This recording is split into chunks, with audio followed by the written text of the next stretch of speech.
Hello and welcome to the Overland Journal podcast. I am your host, Scott Brady, and for this week's conversation, we're going to go into the principles of overlanding, building a 70 Series Land Cruiser. The 70 Series Land Cruiser is iconic, and it is currently the gold standard for around-the-world vehicle builds. And this is because the vehicle is not only extremely durable, but it's also exceptionally reliable. And in various forms, it's also very easy to live and operate out of, including in very technical terrain. Personally, I've used 70 Series Land Cruisers around the world. We used a 78 Series to take the same four-wheel drive to all 7 continents with the Expedition 7 trip. So we go into my experience with the 70 Series, but this conversation would be incomplete without an expert on the subject, and for that we have Paul Marsh. Paul is extremely experienced with the 70 Series, and he understands a lot of the weaknesses of the platform, so he talks at length about how to prepare a 70 Series for long distance travel, the systems that he uses, the issues in the vehicle that he addresses in various ways. But we really take a pragmatic approach, a very simple approach towards the vehicle because it benefits from not being overbuilt despite its capacity for load. This is a very important conversation about a very important vehicle, so please enjoy our principles of overlanding, building a 70 Series Land Cruiser. And a special thanks to Rocky Talkies for their support of this week's podcast. Rocky Talkies are backcountry radios designed by a small team in Denver. The radios are extremely rugged, easy to use, and compact, weighing in at just under 8 ounces. They have a range of 1 to 5 miles in the mountains and up to 25 miles line of sight. The batteries will last from 3 to 5 days, and you can recharge them easily via USB-C right in the vehicle. Our team uses Rocky Talkies, and we also used them recently at the Overland Expo. The next Overland Expo, stop into our booth and say hello and check out the radios for yourself. And as a listener of the Overland Journal podcast, you can get 10% off a pair by going to rockytalkie.com/Overland Journal. Thanks again, Rocky Talkie. So thank you, Paul Marsh, for being on the podcast again. For those that are listening, you can listen to Paul's story and a lot of his advice in general around overlanding in one of our previous podcasts. But today we're going to go through the principles of overlanding, building a 70 Series Land Cruiser. And if I was to say, if there was a single vehicle that I had the most respect for in overlanding, it would be a 70 Series Land Cruiser. For me personally, I've trusted my life to those models.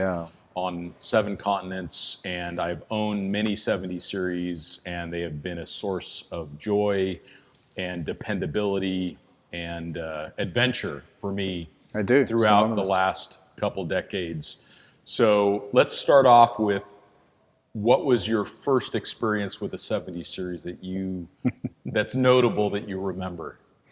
You know, Scott, it's such an interesting story, and thank you for having me on the podcast again. It's great to be able to connect with you and see you after so many years that we haven't seen each other. I know. Although it seems like it was just yesterday. Yeah, you know, and that's a 70 Series story that's a 70 Series story. Which we'll get to. So I done my trip through Africa and came back into Botswana where I was living, and I had my eye on a 70 Series Troopy. Well, a 78, but it was an old one. It was left-hand drive. And I just saw this truck, and I just knew I had to own this truck. But I couldn't quite afford it. And then it was a question of how was I going to buy this truck. And, you know, I have a firm belief that if you visualize something, you can create anything that you want. Yeah. And I absolutely use it day in, day out. I use it with my hobbies. I fly paramotors, and I visualize my training. And I'm so do South Africans get a paraglider, like paramotor sailor when you're born? When you're born. It's like it's part of the package is the paraglider, and then when you can walk, you get the paramotor. and then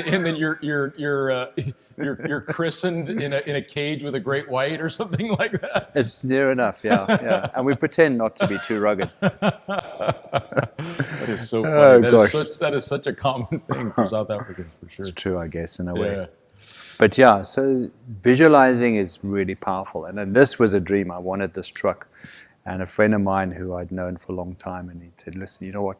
Let's build this truck up together. Let's build this amazing truck.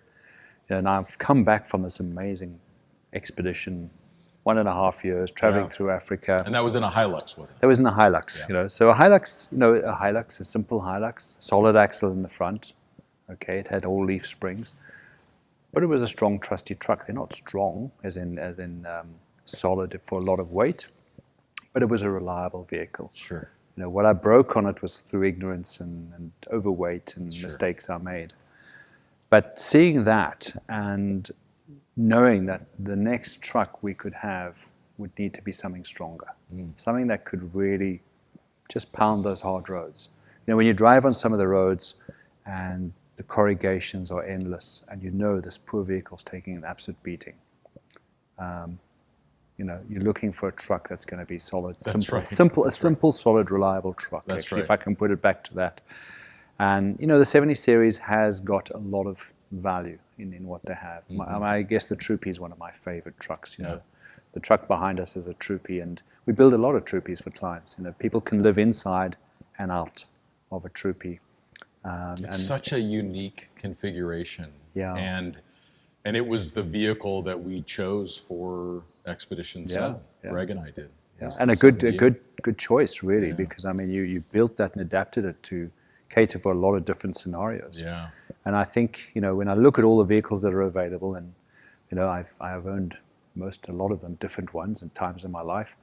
Currently, I have 280s, which I'm very passionate about. But good the ride Troopy, quality, they're good. You know, the 80s are different, and they're a great. It's a classic vehicle, and I guess that's part of what I like about it. But you know, when we build the Troopies, there's a lot of value in how you can build it, because what you're doing is you're creating a small home, and this small home takes you to the remote places you want to go and explore, and the challenge is to build it in a way that you can use it in a comfortable way. You can get what you need. You're not going to be sitting on top of each other. So you've got a very limited space. I mean, you know, the vehicle's not wide. It's not too long. You're sleeping in it. You could eat in it. You could, you know, I guess in Africa you live more around the vehicle and outside because the weather's good.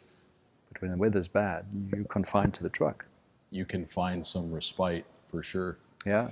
And so that was your first one. And the first time that I ever drove a 70 series was when I had the amazing fortune of being sponsored to race in the Outback Challenge in Morocco, in Africa. And Patrice Ryder, who... Yes, I know Patrice. A wonderful human being, took a huge chance on me. George Carusos, also from Extreme Outback in the United States, who's the one who introduced me to Patrice. But Patrice basically said he wanted to bring over an American driver that could also generate some content, and he handed me the keys to a PZJ73 with 35-inch tires and a fast winch and a good suspension, and that was my first exposure to driving.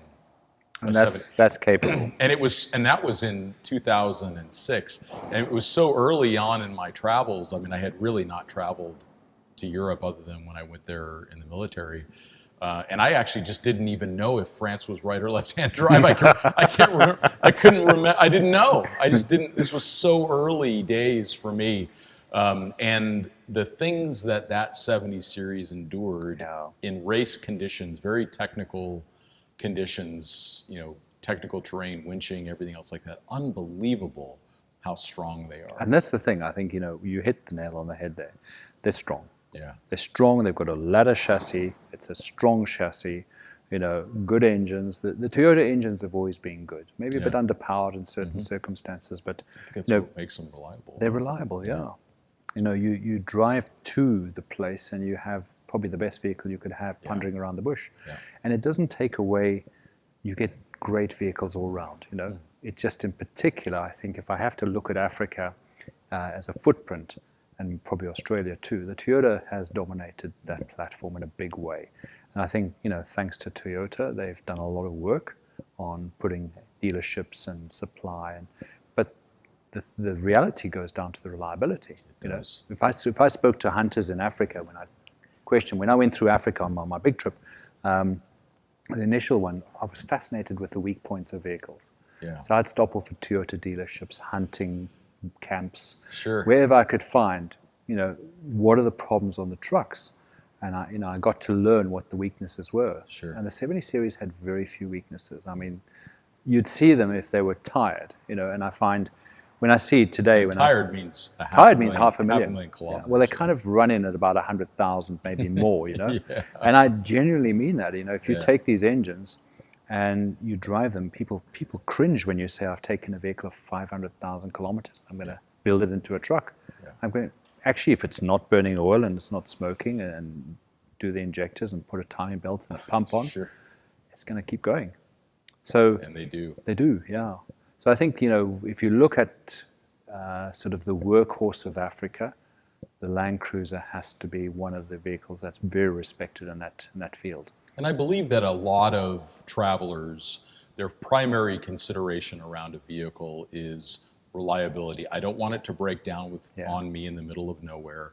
And if I do have a problem, I want to be able to service it. So that's where Toyota has such an advantage, because it is the least likely to fail. Yes. And then if it does, there are Toyota dealerships around the world Yeah. that oftentimes sell the same vehicle, particularly if you're doing long overland trips. If you're in South America, you're going to be able to get parts for 70 series. If you're in South Africa, you're going to be able to get parts for 70 series. Same with Australia or anywhere else that really comes to mind. For the most part, there are very few markets that don't sell that the vehicle, 70 series. other than in North America, which is so sad. So sad. It's so sad. Yeah. It's not Toyota's fault. There's you and me and Greg Miller and about 15 other guys who want one that would really buy one. Yeah. They're just, and that, I guess it is also important for us, for those that are listening. It's important to talk about the downsides of the 70 series, which absolutely. The one that really stands out to me is that it is not. You talk a lot about, is it safe? Is it reliable? And for me, one of the challenges of the 70 series is it's a less safe car on the road. Yes, yeah. It is much higher center of gravity. It's a very narrow track. They've kept the track fairly similar to the Land Cruisers throughout history. So the braking is a little underpowered. Then you also run into the problem where the rear axle is a different track width than the front, which can actually create dynamic situations, especially in mud and ruts. And you feel it. You actually feel it. And I think that's Sand. that's the challenge. Yes, you can overcome that problem in a few different ways. Yeah. And there's no right or wrong solution to that. It's about how you approach it. Yeah. But the point is, in my mind, that should have been fixed long ago by Toyota, because they widened the front axle to accommodate the V8. Yep. At that point, they should have widened the axle at the rear. Yep. And Toyota, if you're listening, widen the rear axle. Yeah. We're tired of having to make compromises and fix it. Yeah. So that's probably the one. Is it a downside? Yes, it is a bit of a downside. Is it a weakness? Yes, because if you're going to repair that axle width correction, you've only got a couple of ways to do it. You're either going to fit an axle that's made wider, and now you limit the same problem with, if you break something or damage something, you can't repair it. That's right. You need special parts, a longer drive shaft, that goes through. And if you put spacers on, which is an option, you've got to be very responsible in how you manage and look after that, because Constantly making sure that they're to torque. Exactly. And that, people question the whole what's right and wrong. There isn't a right and wrong. It's about, are you going to manage it responsibly? It's like scuba diving. I taught scuba diving for years, and I always said to people, it's the safest sport until you break a rule. Okay? Break the rule and you'll die. Simple. Yeah, very good chance So, of that. Right. Exactly. So, when you look at what can go wrong, we manage that. As you say, it's narrower. It's got higher center of gravity. Higher center of gravity. So again, the ride quality isn't quite that of, like, if you were to take a 200 series Land Cruiser, it would be safer. It would be just as reliable. Yeah. It would be safer for sure. They're not as practical to build up, and I think that's they have less interior space. And they're more electronics and more complicated. Yeah. So what you've got with, what we're still quite fortunate about in South Africa is we can still buy these trucks with a very basic engine in. So the classical 1HZ engine is a beautiful engine because it's reliable and it will do the normally mileage. aspirated, and that's important for no people turbo. to know. There's no turbo. And in general, although you will hear significant banter on the internet about people who would turbo these engines, in general, it's not a good idea. Yeah, the thing is we've done it. When you do something like that, again, it's a massive responsibility on the driver. You put everything in place to try and make sure that you mitigate any danger or damage to the engine. Ultimately, you will damage the motor in some way. That's right. So it's better if you had a choice. I mean, what we do and have done is we've taken some of the older engines because we want the simplicity. So we've taken engines out of the 80 series, the 12 1HDT motor or the 24 valve 1HDFT motor, both mechanical injection pumps, and we've dropped them into the Troopy. Now you've got a turbo diesel, and you can put it back to permanent four-wheel drive, stronger gearbox. So the 70 series, these Troopies, they had some weaknesses on the gearbox. I think if you bought a brand new truck, in the lifetime you own it, you probably wouldn't notice that.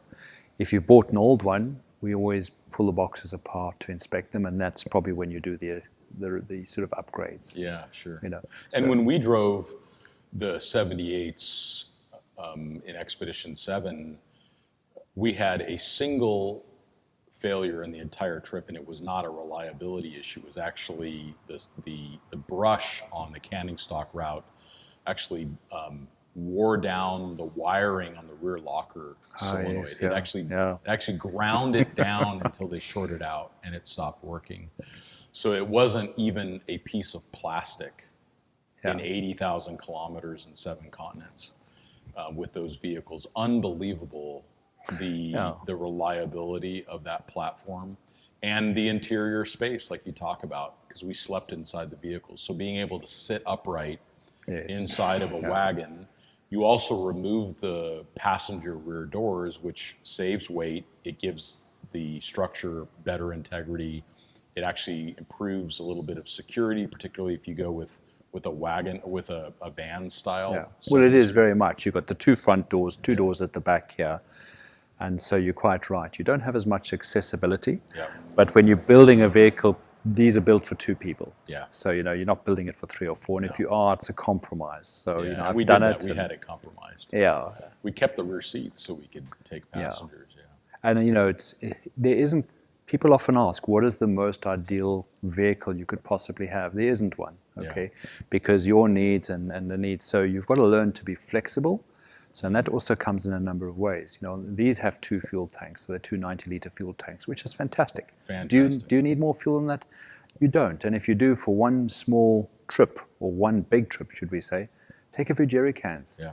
Add it into the tank and probably give those cans away, and then you don't have to worry about it. You're done with it. And then water, what we've done in this particular one, we've actually rotomolded our own water tanks, so we've got water tanks in the cavities. So left and right cavities is 25 liters on each side. Perfect. And a 50-liter tank at the back behind the rear tank. So now all the water, 100 liters of water and 20 liters in a lifesaver jerry can, gives us enough water capacity. So you've got enough water and enough fuel. Those are your 2 heavy payloads. And these can carry the payload. So if you have there's 3 different models, or 4 actually. If you've got the 79 single cab, the double cab 79, you've got the 76 wagon, which is similar to this with 4 doors. Yeah. And it's a nice car. It's a nice car because it's well balanced. The roof's not quite as high. You can build it out for 2 people. A little bit shorter wheelbase. 200 millimeters shorter, so your roof sleeping capacity is a bit shrunk. Here in South Africa, a couple of companies do roof conversions for them, so you can still cut the roof off and put a roof where you can access it from inside. So the one advantage of building a vehicle like this 76 Troopy is that you can have access to your sleeping accommodation from inside. Now, for some people, that's really valuable.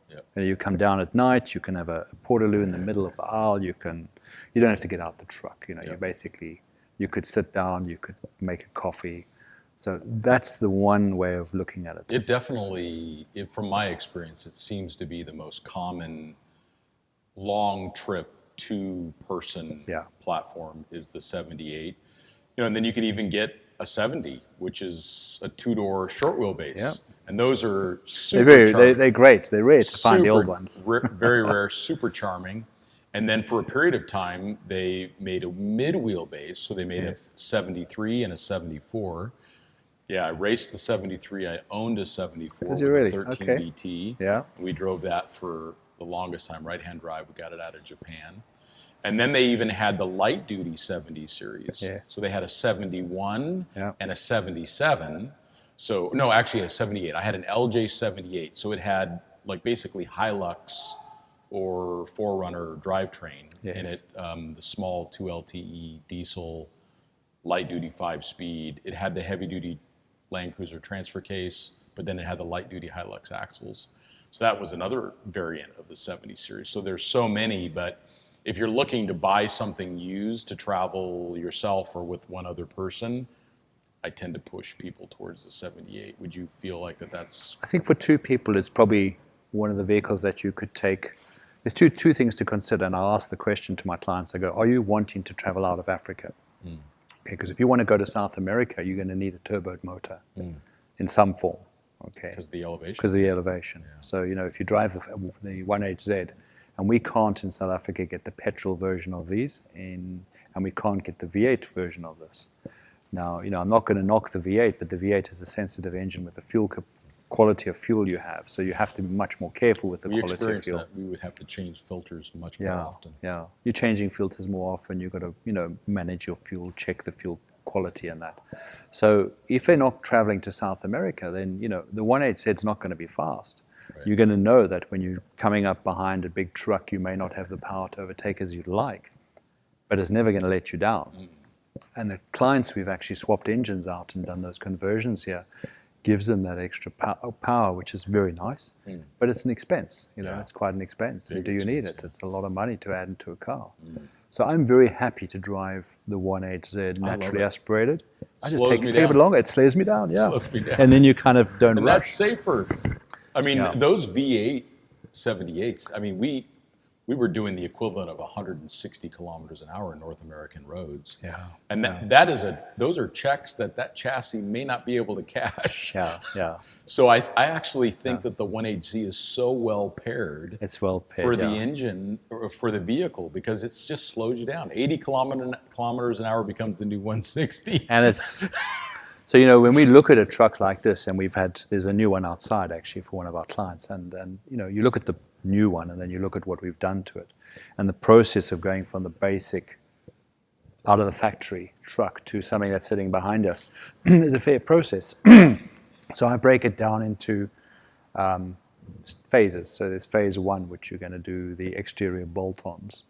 And what do you normally focus on for the exterior bolt-ons? Well, we'll always put a bull bar on, okay? And what are your thoughts around bull bar? What are some of the brands you like, or what are some of the key The key thing on the bull bar is really about, has it been well manufactured? So I don't want it to rust, okay? And has it been tested? That's another thing. Some of them aren't tested. So the airbag's still... Airbag, yeah, well, if it's fitted with airbags, it must still work, And not everyone can vouch for that. So, yeah, that's important. The question is it good to have a bull bar or not good? Well, it's going to save your vehicle if you're in the middle of nowhere and you hit an animal. Sure. Okay, and that's for sure. So if it relies on you getting out with your vehicle and being safe, it's one safety feature you're putting on. Sure. It's like anything, how you drive your vehicle responsibly. You can have a normal bump on, you trash your vehicle, you've got a problem. But the bull bar is something we do fit. Format for. So bull bar, underbody protection, the rear bumper at the back. Do you always fit a winch to the bull bar? No, not at all. It depends where the client's going. Not everyone needs a winch. In the desert, you really don't need a winch. Well, exactly. Where you're hooking up to. There's not many trees around. And usually a set of Max Tracks does the trick. So. Max Tracks, a high lift jack and a shovel are my go-to. And I always say to folk, if you've got a set of Max Tracks, a high lift jack, a wheel lift that you can hook on. A wheel lift is something you hook on the wheel and you jack up the wheel and axle together. You're jacking the high lift jack from the side and not from the back or front, which means you don't lift the whole body up, you lift the axle, and then you can... So effectively, if your vehicle's bogged down to the chassis and to the axles, you want to lift that up before you start trying to winch it out and get it out, especially if it's in the mud. So, those bits of kit and knowing how to use it. High lift's got really bad press, and you get the more modern hydraulic versions of the high lift jack, which are really good. But learn to use that. It's a tool. It's a tool that is invaluable in recovery. So learn to use it safely. And it can even be used for winching or to complement a winching operation. Yeah, you're gonna, and again, if you understand how that can happen and be used, so that another vehicle is better than a winch because you've got so much more flexibility, backwards, forwards, whatever. But do you have enough length on your rope, on your tow rope or your tow strap? If your tow strap's 10 meters, quite often we'll take a synthetic winch cable and we'll just put two eyes and make a much longer extension to pull something. So and they're lightweight and they're very compact. Yeah, exactly that. So when you're looking at recovery and how you're going to recover a vehicle, your question is, do you need a winch? Well, no, but it's certain people, if they said to me, I'm going to go through West Africa and I'm going to be engaged in a lot more mud and stuff, well, it's like an insurance policy. Hopefully you don't use it. Yeah. If you've got it, you may need it. But yes, would you put it on? Yeah. And I find that in scenarios like that, you can really help locals. You can people have slid off the road, and then you're not exposing your vehicle to so much stress and strain doing a recovery. You can just slow things down, use the winch, pull the vehicle back up onto the road. You've done a good deed. And it's nice to do it. Absolutely. But I think and sometimes they're blocking the road, and it's the only way through. You got to get them out. And you're going to help them. And that's always the case when you're traveling. You know how many times you've helped someone. Yeah, for sure. But then again, know how to use the equipment safely. A winch is very dangerous if you don't know how to use it safely. Yeah, the loads are... and then, people are hooking winches up and expecting them to pull a car out where it shouldn't be pulled out. They're going to pull the bumper off. Yep. So to go back to what we do, you're bolting on something on the front, so to protect the car. Your suspension is carrying the weight of the car. So you're really going to calculate that out. And are you putting, a suspension which is parabolic suspension, has a place in the market? Absolutely. It's a little bit more comfortable. It's coming out. It's more favored, and some of the guys like the ride of a parabolic suspension as opposed to a normal leaf suspension. But you've got to get the suspension right. You do. Too high, too hard, it doesn't work. So, if people understand the springs are there to carry the weight correctly, balanced out with the shock absorbers. And I've seen a lot of people request the most fancy, most expensive shock absorbers that they never learn how to adjust properly. So, again, if you're fitting a suspension that's a specialized suspension, do you need it, don't you need it, And making sure that suspension is serviceable or that it has a long service life. Yeah. A lot of the race suspensions, they're designed for a race or two. Yes. And then to be rebuilt. Yeah. And you don't want to try to do that in the middle of nowhere. And you definitely don't want to change the suspension where stock components can no longer be fitted, because if you break a coil spring and you're in the middle of Zambia, it's a good chance you can find a stock 70 series spring. Yeah. And maybe you're sitting a little low in a corner, but you can make it to the next city to DHL and you can get something. Or something like that. You can actually get something. So you want to really avoid customization on the suspension, custom shocks. Shocks. There are guys who do some remote reservoir shock absorbers. Yeah. Some of them are absolutely great. Do you need them? Well, it's going to improve the ride for sure. And then they just have so much more fluid volume. So they do. Less likely to fade and everything. Less likely, and but again, have you carried spare bushes? Yeah, exactly. So when you're looking at what you're doing to the vehicle, at the same time, you've got to look at, if it's an older vehicle, what are we replacing, and what spares can I keep from the old parts I've taken off, and what spares do I need to replace and carry without carrying too much, because the whole thing is weight. So your aim is to keep the vehicle, to get the load, as we all know, as low as possible, to keep that center of gravity low. For sure. As we all know, that's important. Especially on the 70. Yeah, the double cabs are worse in the fact that the double cabs don't carry the weight as well. They tend to sit nose up. And you're putting a lot of springs on the back because you've got a great big fuel tank behind the rear axle, generally rear bumper, 2 spare wheels. So you've got that. Here in South Africa, some of us, the clients will extend the chassis, and then you can put the spare wheels behind the cab, between the load bin and the cab. So that brings your weight further forward, which is what you're trying to balance that out. So getting the vehicle to drive properly, and also tire choice. Now, I've watched people, do you go for steel rims or alloy rims? Question. What's your preference? Well, if someone's going out of Southern Africa, definitely steel rims. Within Southern Africa, you're going to find a pretty good tire place. You're carrying two spares. There's nothing wrong with alloy rims. You might damage them a bit if you use a wheel lift on them, but they balance up well, and you've spent the money on them already. So they're good. They're strong enough, Especially like a factory Toyota. Factory Toyota, I'm talking about factory. They're quite strong. They are, and they're light and they're good. Once you're going further north, you're going to find that often if you have to repair a tire, it's not always with a machine. You're using two tire levers, and then you can damage the rim, and then it doesn't always seal. So, when people come and do training, we'll teach them how to plug tires and carry. I actually pack in patches to repair the sidewalls, knowing that they may not do it themselves. But a guy who can fix tires might be able to repair the tire sidewall, and if it's a temporary fix as a spare, it's a chance. Get you to your next city. Yeah. And then the rear bumper is important if you're going to fit a rear bumper, because a lot of aftermarket products, some of them are not all expedition designed for serious expeditions. So you need to understand, am I actually building this truck to go on an extreme expedition where I'm going to be using this truck and getting in it for a year-long trip? And that's going to influence the different products that I would choose for the truck. And there I'm based on the quality of the product. What are the chances of something breaking? And if it does break, is that a weakness in the product? And that has to, you're not going to find that in all of the sales gumph. You don't. That's for sure. You find it from talking to other people.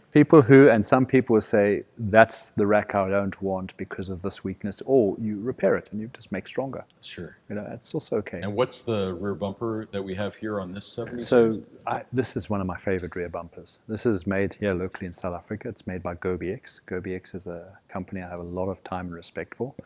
It's owned by Chris Ingram and Shane Garcia, and these guys, Chris is the founder member, and they've built a fantastic company. This particular bumper, they've developed bumpers for most of the vehicles, all the 70 series. They've got some front bumpers they've developed. They've got underbody protection. Their wheel carriers are, if you want to test a product, give it to the hire companies. Sure. Because we know hire companies, people who drive the trucks either don't have the experience or don't care. So your products, if it's going to break, it's going to break on a hire company. For sure. So I'm always kind of, and these have been through the mill. These guys have refined their product. And again, it looks good. You can even see that Delrin pad that the swing out slides up on looks quite robust. So it's got a gas shock and it holds itself open. They've got service kits for them.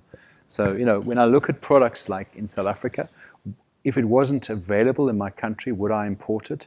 Well, I'd see what's available, because whatever's available is going to be your best line of getting service and help, as long as it's built and it's going to last. So anything we're bolting onto the truck, you're looking and saying, will it last the longevity of the expedition or the lifetime of what I'm doing? And can I service it, and can I get spares and help if I need some support? And your primary goal with the rear bumper is to fit a second spare. 2. Okay, so there's always that debate. Do I take 1 or 2 spare wheels? Well, just think about it. You're middle of nowhere. You use your spare. You're high and dry if you haven't got a second spare. Sure. So then you're looking for a garage if something happens again. And you always say it doesn't, but hell, I've had trips where I've used up both spares and more. And you probably have. And not often. Maybe it's 5%, maybe even not even as much as that. So it's the what if. And do I take the risk or don't I? And the 70 has the payload to be able to take the second.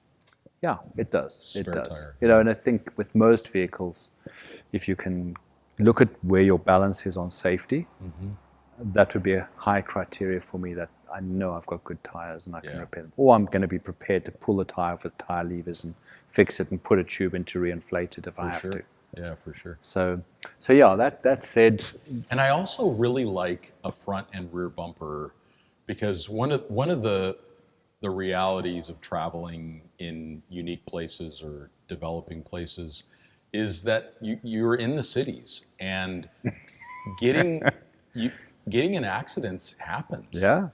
And by having these big bumpers on your vehicle, it does inspire a bit of respect by the locals. Absolutely. They do give you a little bit more space when they're staring at that bull bar on the front.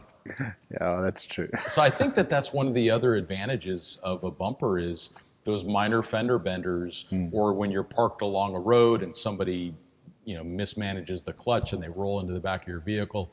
You may not even notice that it happened other than their paint on your bumper. Yeah. Yeah. So I do Well, like look, that too. that helps. Insurance. I mean, It's I've got a insurance. client who, in testing his brand new truck like this, and he had a big accident. It wasn't his fault. Massive big accident.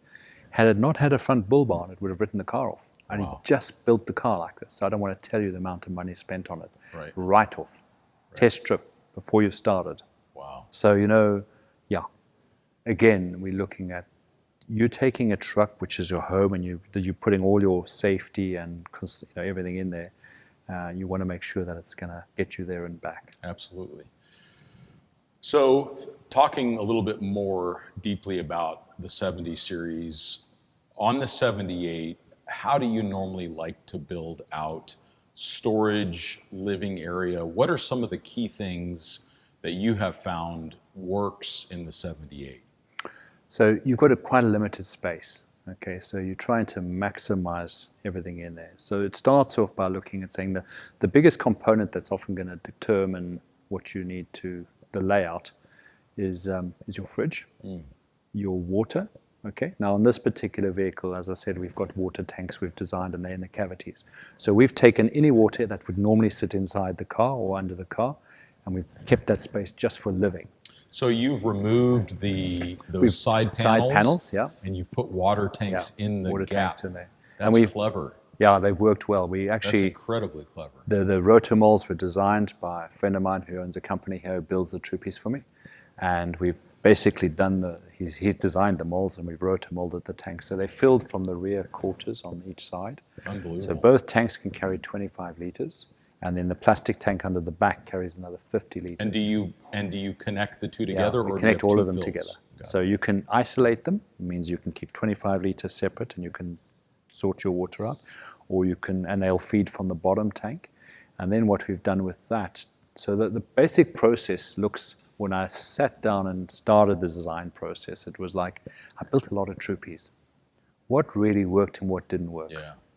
One of the things I felt people got wrong was using the space carefully that you can access the space. Okay, so when I say that, I mean, if you're going to cook, you want to be able to get what you need for cooking. If you're going to get your recovery gear, you don't want to open up the whole back of the car to get your recovery gear because you make yourself vulnerable.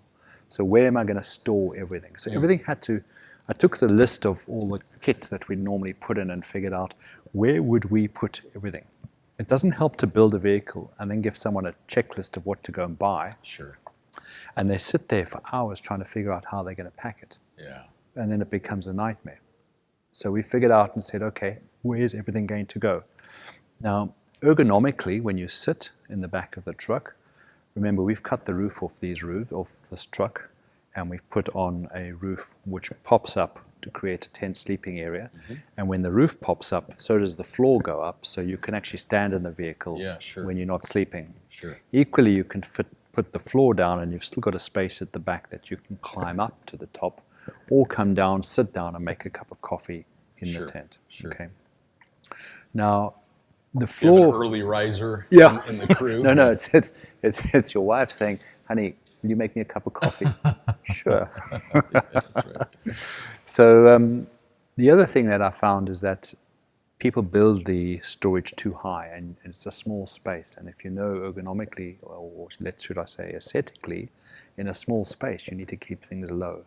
So we try and keep as much light into the vehicle, so you can keep the windows. Yeah, you keep sure. all the windows. Some of them you can add gull wings that you can open up fully, so you're looking for access. And that also creates this forced lower center of gravity too. It does, yeah. And then you look and say, well, okay, where do we put a fridge? Yeah. Okay, now most people want to put the fridge right at the back door. So I've divided the vehicle up and go, if this is my kitchen area, now, one of our designs, the left-hand side pulls out and we've got a cooker and we've got a cutlery drawer and a chopping board, and that's your cooking station. You can equally take a multi-fuel cooker and you can go and put it on the table. On the left-hand side, we've got a table that folds down, which allows you to cook outside. Okay, so you can cook outside there. You can come into the vehicle if you. Very few people cook in the vehicle. Remember, 'cause cooking in the truck is more for Europe. Eh? For sure, and the smells that come. You Exactly. get all the cooking. You got all the smells cooking, the mess. So Yeah. generally, and and I'll look and I'll say, well, if you're going to stop and make a coffee, that's the one pleasure I have. And I think often people don't take that time to stop because they don't have quick access to their they coffee can't make cups it and all happen that. quickly. Yeah. So then it's a hassle. Yeah. Sure. Whereas if you stop, and we've developed a coffee station which actually sits in the back door here. Clever. Now you've got a coffee station, you can stop, open one door, drop it down, jet boil, tea, coffee, sugar, milk, and you can have a nice coffee. Nice. Okay. When you've closed up in camp, you want to climb into the vehicle, you want to be able to sit there if you wanted to do any work, and you want to be able to sit in there if you needed to for bad weather. So inclement weather, that's the value. One can sleep, one can sit down, watch a movie, do some work. Yeah. So you're trying to make this multifunctional vehicle where you live in and out. Sure. So a side awning gives you cover over the outside areas on a 270-degree perimeter.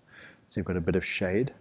And then you're looking at how do we do the electrical power. So we went and built a wiring loom for this truck. For security, we added lights on the outside to give perimeter lighting. Nice. So at night you can have, once everything's up, you can put perimeter lights on, and animals will stay. You can see if the lions licking their chops. You can see if it's a lion, or whatever. They're sitting just in the shadows waiting.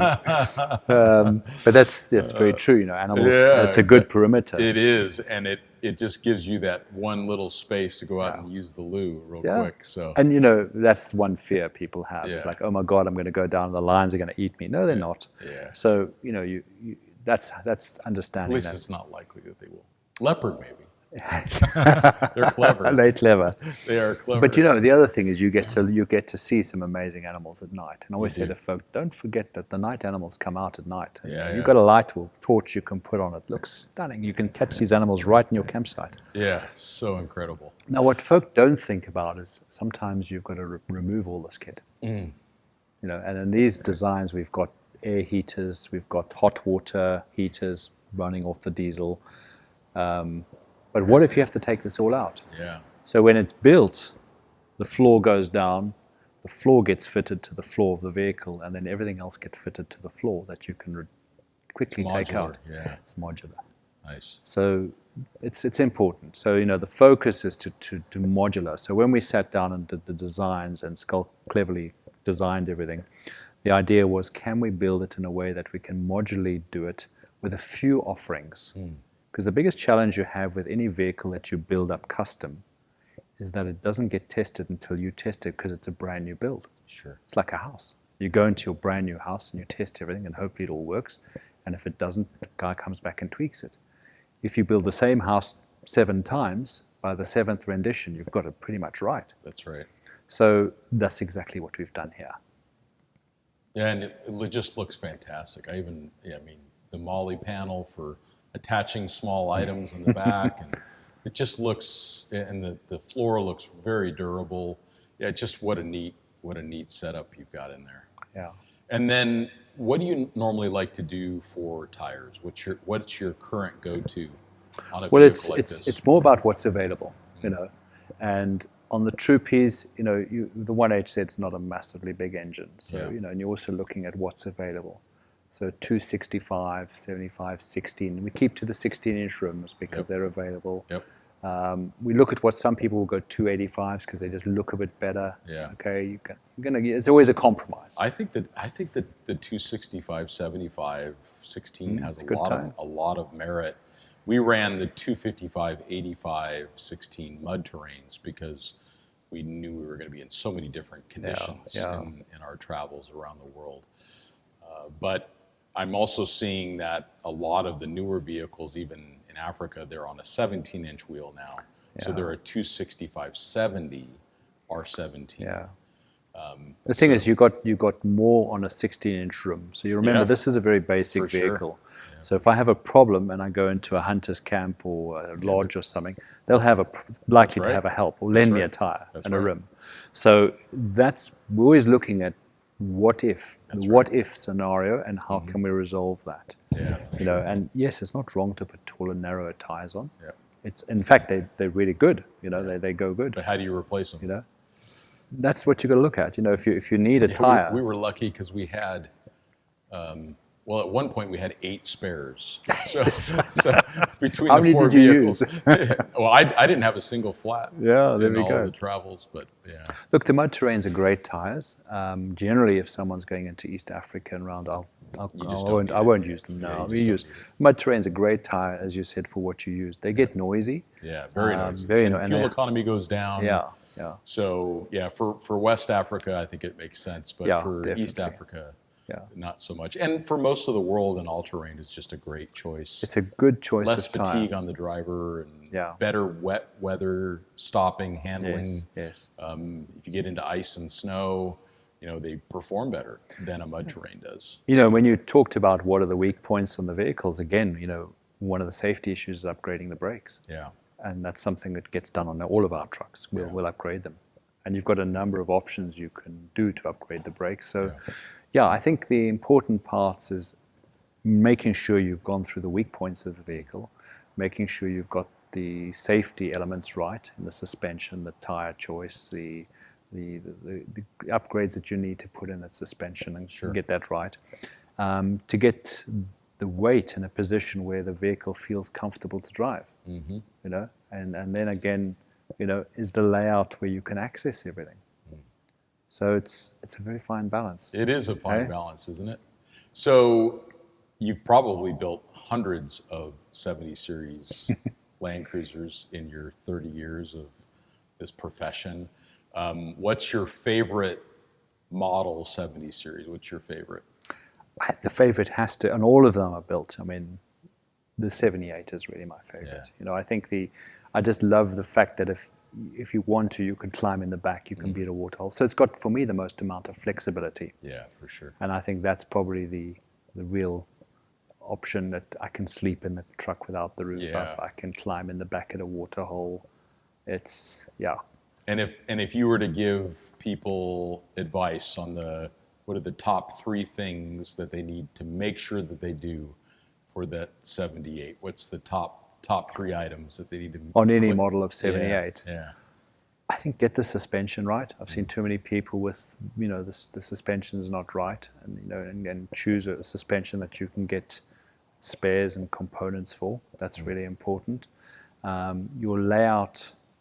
You need to give a lot of thought to your layout, because you spend a lot of money on building the interior, and it doesn't have to have everything. It can be a simple layout with just boxes to start. Sure. And I think often people... That might be a great place to start. Yeah, then you exactly. can move the boxes around and say, actually, I like it this way, or I like it... Or just to get a feel. So I think often people start down the journey of building their vehicle from all the pictures they've seen, from all the Pinterest photographs. How many people bring me Pinterest photographs, and they actually haven't got enough experience. Sure. So I'd go with less and add to it as you go along if you need it. The safety critical stuff you have to have. So that's the second thing I'd say is really important. So if someone is ready to build their 70 series to go around the world, how do they find out about you? How do they contact you? So if you go onto my website, paulmarsh4x4.com, they can connect with me. And what we normally always set up is a way to have an initial discussion. I'll consult to them, and then I'll project manage the entire build using companies that I have endorsed.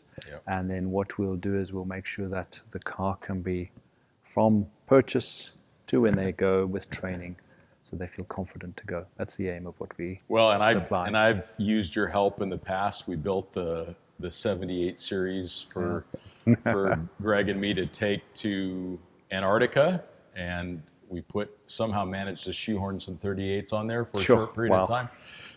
So I've seen your work in action. I've seen your industrious nature and your ability to pull together key suppliers and support to get projects done on time. So I'm grateful for the work that you do, and I'm grateful for your time today. The 70 series is what I like to call a pinnacle overland vehicle. There are very few, and that is one of them. So it's something, and now that even in North America, they're 25 years old, many of them. So now you can start importing. You can start importing Yeah, them. So yeah. don't be afraid of a 25-year-old. Well, I think that's the vehicle to look for because we've done a few. And, exactly. find one, rebuild it, and take it Off back you home. go. Off you go. Thank you, Scott. Thank you for your time thanks as well. for the time. Thank you. Appreciate Really it, good to Paul. catch up again. And we thank you all for listening. Go take a look at that 70 series, and we'll talk to you next time. Thank you.